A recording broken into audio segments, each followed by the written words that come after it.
Jesus. Amém, amém e amém. Antes de nós fazermos a nossa palavra, o nosso período de oração, eu queria trazer uma palavra aqui para os irmãos, como uma palavra introdutória, né?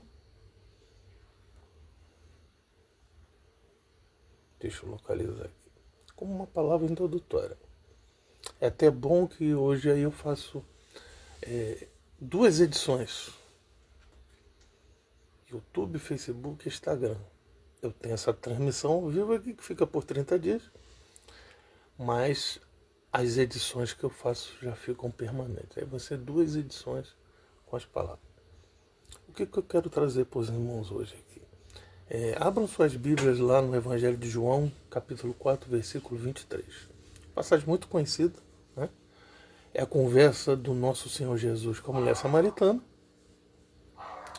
Ele havia orientado que só pregassem os seus discípulos as ovelhas perdidas de Israel, não pregasse aos gentios, nem passasse ao caminho dos samaritanos. Mas ali é o próprio Jesus que estava conversando com ela. A questão de que se ele era profeta ou não, ele simplesmente disse para ela a vida que ela estava. Ela teve vários homens, inclusive o que estava com ela não era marido dela, e ela o colocou ele como um profeta. Né?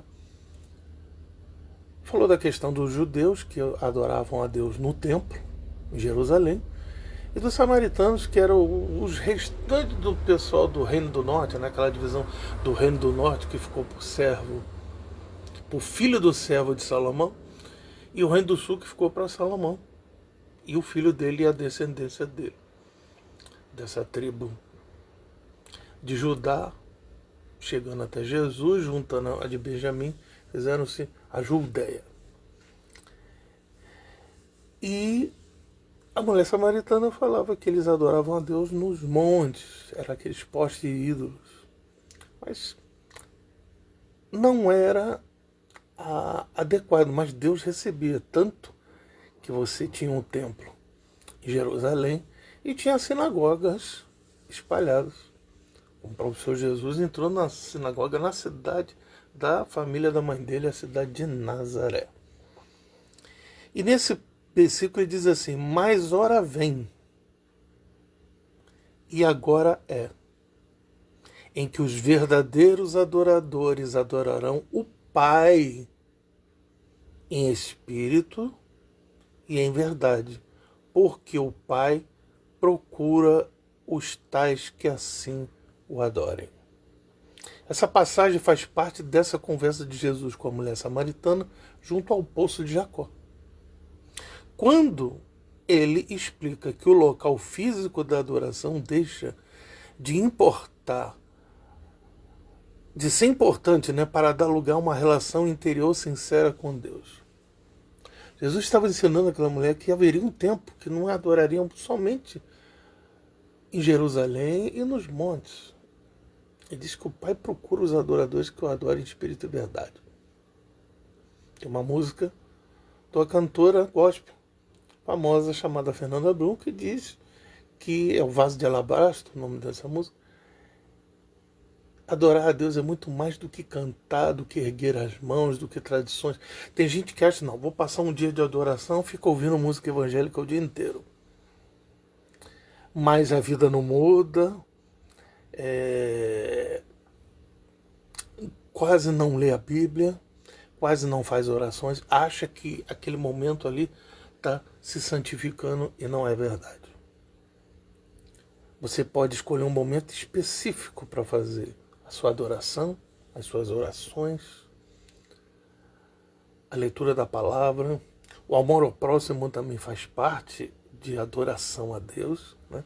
Muitos pensam que a adoração a Deus é estar lá na igreja, erguendo as mãos, são tradições. Né? Alguns choram de emoção, às vezes é emoção da música, não é a emoção de estar em contato com o Pai.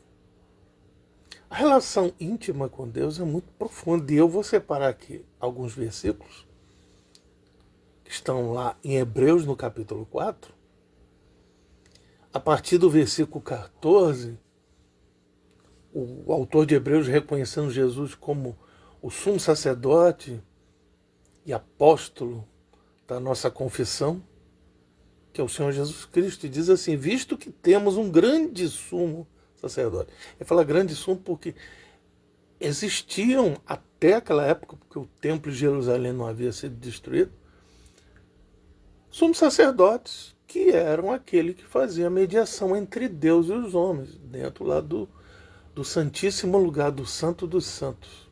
Só ele podia entrar lá. Mas Jesus é o nosso sumo sacerdote eterno. Por isso fala, o grande sumo sacerdote, Jesus, Filho de Deus, que penetrou nos céus. Retenhamos firmemente a nossa confissão. Porque não temos um sumo sacerdote que não possa compadecer-se das nossas fraquezas. Porém, um que, como nós, em tudo foi tentado, mas sem pecado. Agora, esse aqui, para mim, é a intimidade da adoração, é a intimidade da oração. Cheguemos, pois, com confiança ao trono da graça, para que possamos alcançar misericórdia e achar graça, a fim de sermos ajudados em tempo oportuno. Qual é o tempo oportuno? É hoje, é sempre. Jesus diz: eis que estarei convosco, palavra aos seus discípulos, e para todos nós, até a consumação dos séculos. Toda a eternidade, pelos séculos dos séculos, como diz em latim, secula seculorum.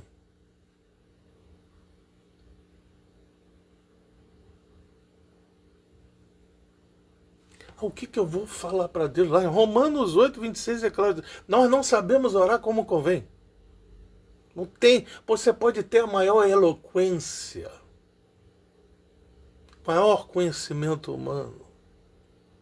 Não estou aqui para desprezar, porque você tinha Paulo como um intelectual, você tinha também Mateus, o Levi, que era uma espécie de contador, como cobrador de impostos, que também era intelectual.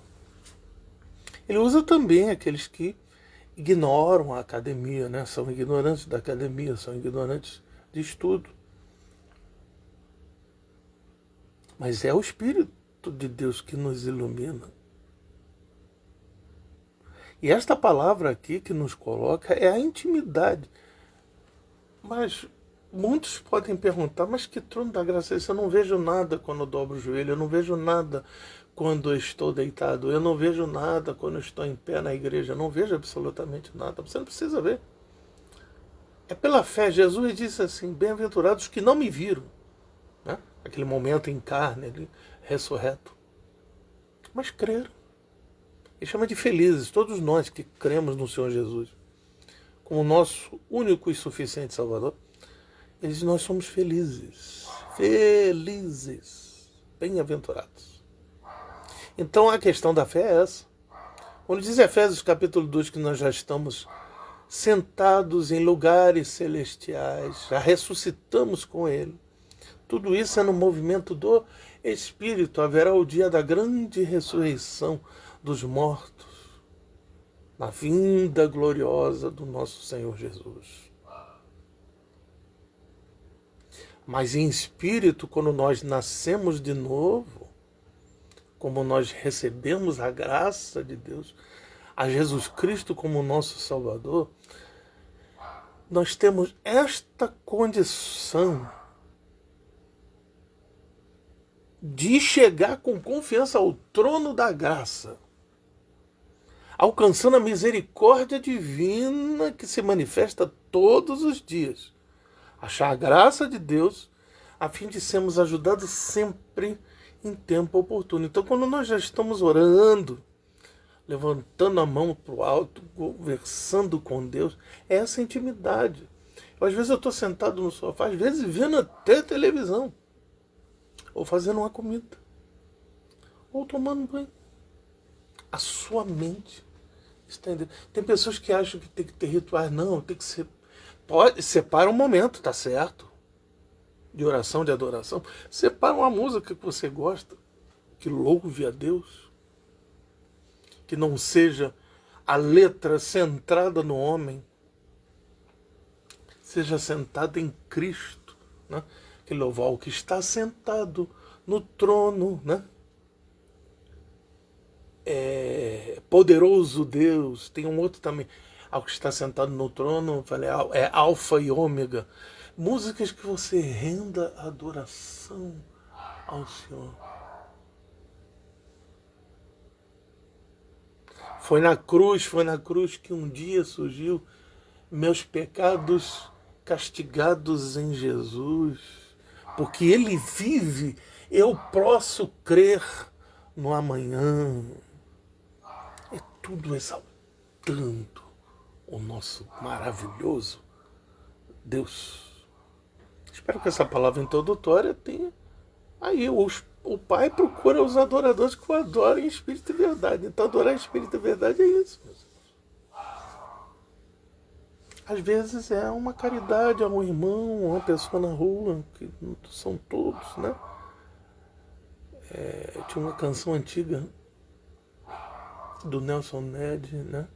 Que fala que ele falando como se fosse Jesus. Eu falei assim, eu estou nas prisões, eu estou nos hospitais, eu estou nas ruas, pois eu sou filho de Deus, eu acredito, o mundo não compreende, em cada irmão eu vejo Cristo. Essa é a igreja. Esse é o templo do Espírito. Essa é a igreja que o Senhor vai vir buscar.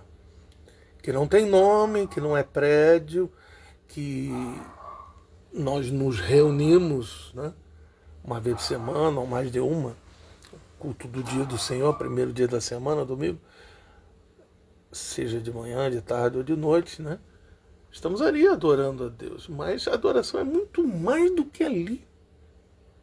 Porque o púlpito, palco ali, aquela parte de um nível mais alto onde fica o pastor, né? Os que trazem a palavra, aqueles que ministram o louvor, ali não é o altar. Deus não habita mais em altar feitos pela mão do homem. O altar é terra. Amém? Glória a Deus. Então agora nós vamos para a leitura aqui